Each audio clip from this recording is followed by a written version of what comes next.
Baruch Hashem, numéro 4 de la fille de Sarah. Merci pour votre écoute et si vous avez besoin d'un conseil à propos de ce que j'explique, ce qui est très probable si vous commencez à faire ce travail sur vous-même. N'hésitez pas, je vais écrire mon numéro de téléphone cette fois-ci dans la vidéo Bezrat Hashem. N'hésitez pas à appeler quand vous voulez.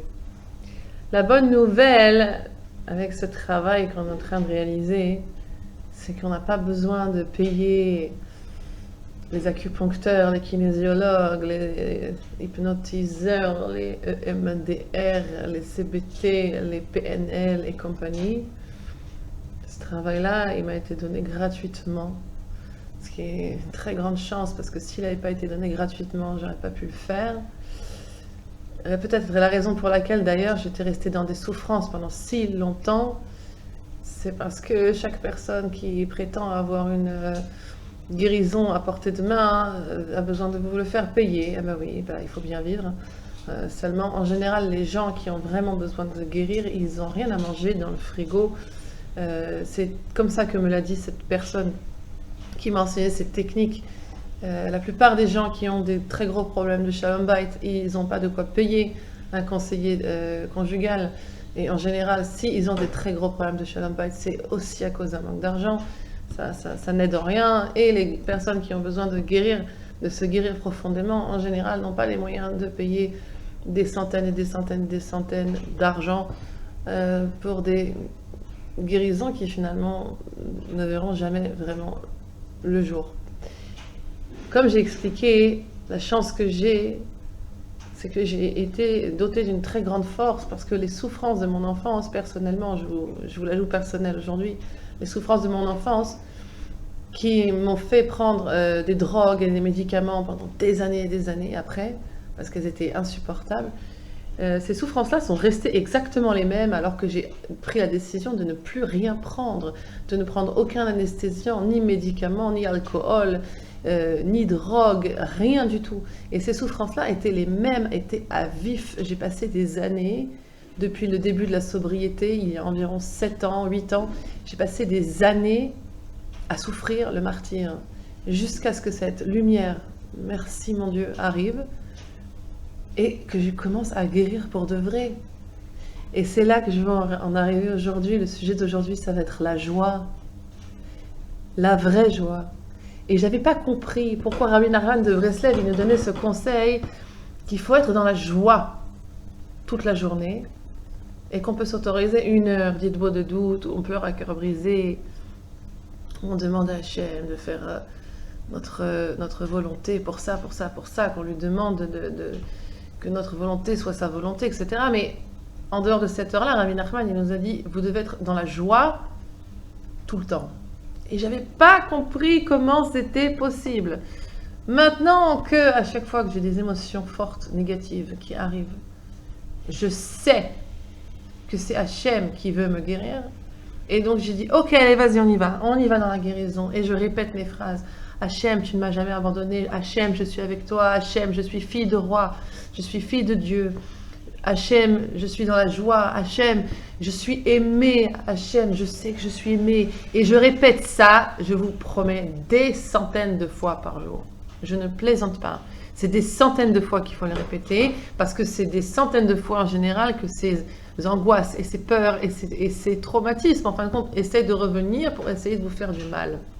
On est très confus quand on prie, quand on est Breslev et qu'on prie, qu'on fait Idbo de doute et qu'on arrive à pleurer des heures durant dans la journée, ce qui n'est évidemment pas du tout le conseil de Rabbi Nachman, mais ce qui était mon cas. On est très confus parce qu'en fait, on n'en a jamais fini de pleurer. Et moi, j'étais capable de pleurer toute la journée.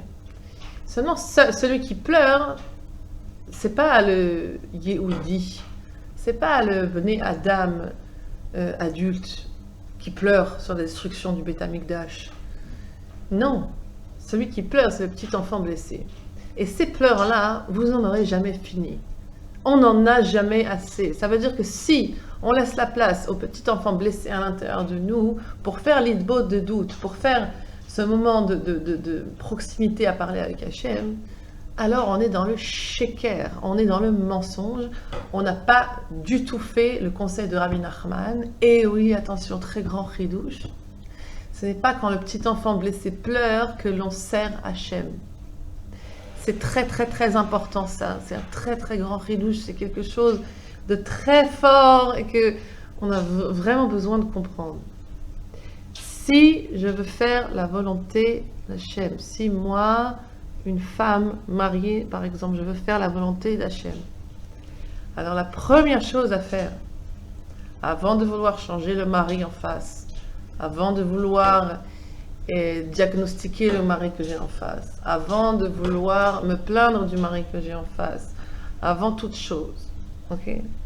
Si je veux être celle qui fait la volonté d'Hachem, alors je dois être capable d'être une Ezer Kenegdo, d'être une aide contre mon mari, être une aide pour mon mari. Je ne peux être cette aide pour mon mari que si j'ai soigné et fait grandir la petite fille blessée à l'intérieur de moi. Ça veut dire que si je ressens des souffrances à cause du comportement de mon mari, je suis la petite fille blessée. Je vais répéter ça. Si tu souffres de ton mari, ce n'est pas toi qui souffres, c'est la petite fille blessée. Oui, c'est terrible. Oui, c'est insupportable. Oui, c'est dur à entendre cette vérité. Et je vous promets que la résistance, elle est immense. Je suis la première à résister à cette vérité, à appeler cette femme merveilleuse de Jérusalem qui m'a appris cette technique. Je l'appelle tous les jours, parfois plusieurs fois par jour, parfois même je me dispute avec elle parce que je ne suis pas d'accord, parce que cette vérité est insupportable. Une femme qui veut faire la volonté de Dieu, qui veut faire la volonté d'Hachem, qui veut réussir à être l'aide pour son mari tel qu'on nous l'a décrit dans la Torah, elle ne réagit pas au comportement de son mari.